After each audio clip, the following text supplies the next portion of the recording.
And yet another incident involving a Boeing jet on Monday. A United Airlines operated Boeing 757-200 lost its main landing gear wheel while taking off from Los Angeles. It has landed safely in Denver, but both United and Boeing will be reminded of a similar incident that occurred in March.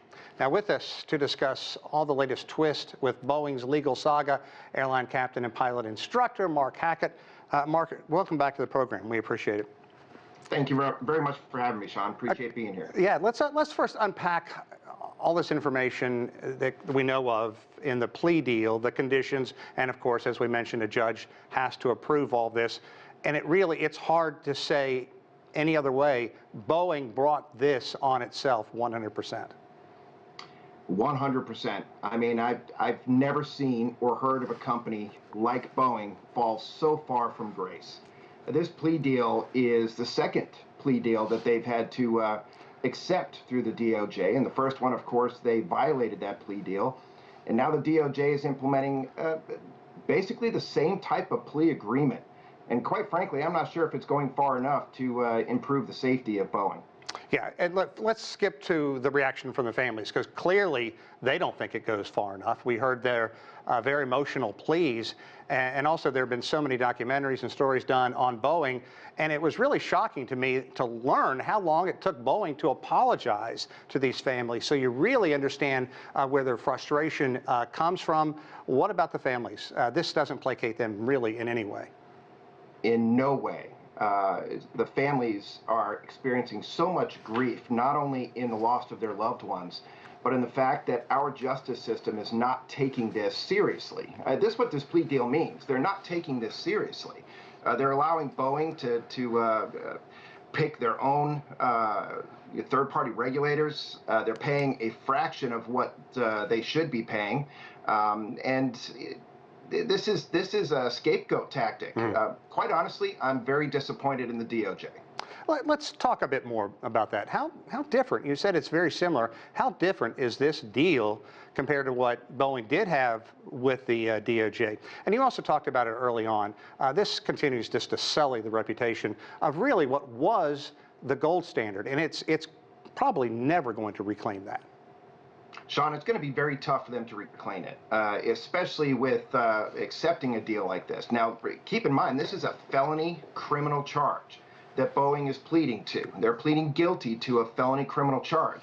If you plead guilty to a felony criminal charge, you cannot be a military contractor. I don't understand how they're going to get around that, but you and I both know they probably will.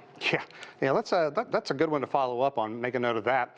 And let's also talk about the immediate and long-term impact of Boeing's business operation, which really changed dramatically if you look back on it with the merger with McDonnell Douglas back in 1997. If you've listened to what Karina said just before you, the stock went up marginally today. And I think that's probably because, look, at least it's behind the company now. It's been hanging over it for so long. But talk about the company, talk about what that merger did, and really where it stands now globally. Well, you know, Boeing has been always predicated with the success of an American business, right? I mean, Boeing has been the epitome of what America really stood for in its manufacturing prowess. And they started outsourcing a lot of their products to other companies, like Spirit, that they're now reclaiming. When you give away a lot of your safeguards and product quality controls to other companies, there's no really great way to bring safety back into the envelope. So I think they're trying to save face a little bit. They're going to go ahead and purchase Spirit, and they're going to bring their manufacturing of the fuselages back in-house. That's going to help, but let's be honest. Spirit is a third-party company that works almost solely for Boeing. Well, you know, they do work for Airbus and the military as well, but you can't tell me that Boeing did not have safeguards in place or knew exactly what Spirit was doing from day one. So bringing them into the Boeing umbrella, I don't think is going to solve any issues. Now, where does that stand right now? Because Spirit, as you mentioned, is of course going to be a huge part of Boeing, but it also is going to continue to service Airbus.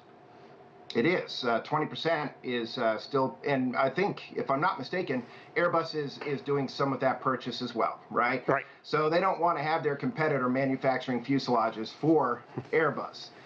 So Airbus and Boeing have both ponied up, and they're both going to buy out Spirit. The majority, of course, going to Boeing. But look, the main fact is that they have to have all manufacturing under one umbrella. That's what made Boeing a great company to begin with. They're able to hire quality candidates for each job.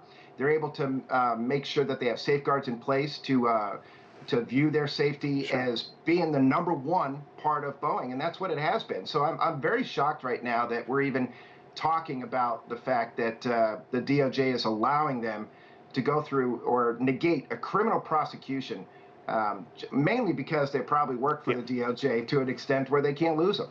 Exactly, and I think we only have about 30 seconds left, but this deal does not include recent blunders, incidents, including the one where the door blew out and people had to live through those horrifying minutes until it safely got on the ground. What about that?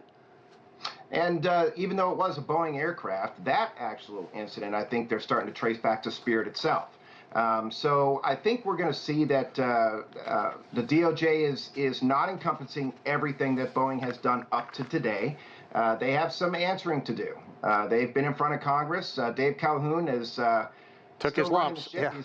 He's the head of Boeing, and quite honestly, if you have a man testify in front of Congress like he did and say that he's proud of his safety record, well, we know where the issues stem then from, don't we, Sean? Yes, we do. Mark Hackett, always a pleasure. Thanks so much. We appreciate your insight. Thank you very much, Sean. Appreciate it.